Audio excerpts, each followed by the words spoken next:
New Zealand needs a capital gains tax. This could fund many crucial things. Investment in health and education. A healthy, educated population is the key to a strong economy. Economics does not have to be complicated. If we continue to neglect health and education spending, we will pay a very high price.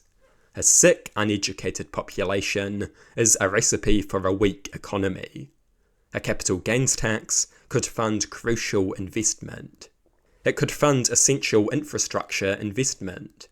It could fund increased military spending.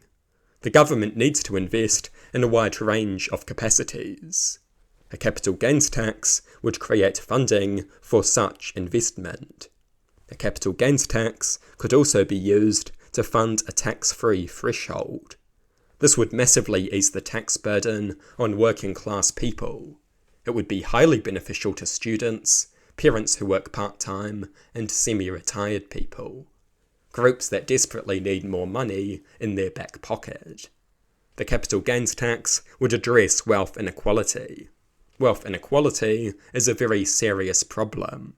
It often correlates with crime and social instability. It leads to a small, unaccountable elite making decisions that define life for the majority. It undermines freedom and democracy. A capital gains tax would reduce wealth inequality. A capital gains tax is essential. It would cause no harm. It would produce massive benefits. It would fund either crucial economic investment or significant tax cuts for the working class. Complemented by an inheritance tax, sugar tax, and empty property tax, it could fund all of these things. The tax burden must be moved away from the working class and towards the wealthy. The working class pay a disproportionate well-being burden.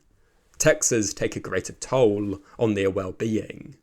Taxes can be the difference between paying for heating or going without. Taxes can be the difference between eating healthy and eating cheap. Taxes can be the difference between a warm home and a cold, damp flat. For working people, taxes have a far greater well-being burden than they do for the rich. So the rich should pay more so working people can pay less. This is a necessity. They say a capital gains tax will lead to massive wealth flight. Australia introduced a capital gains tax back in the 1980s. It did not destroy their economy. People did not flee in their masses. To the contrary, New Zealanders are currently fleeing to Australia in their masses. The idea that a capital gains tax will destroy the economy is a lie. Australia proves this. Even their right-wing governments have kept the policy in place. New Zealand needs a capital gains tax. It is time for Labour to grow a spine and run on this policy.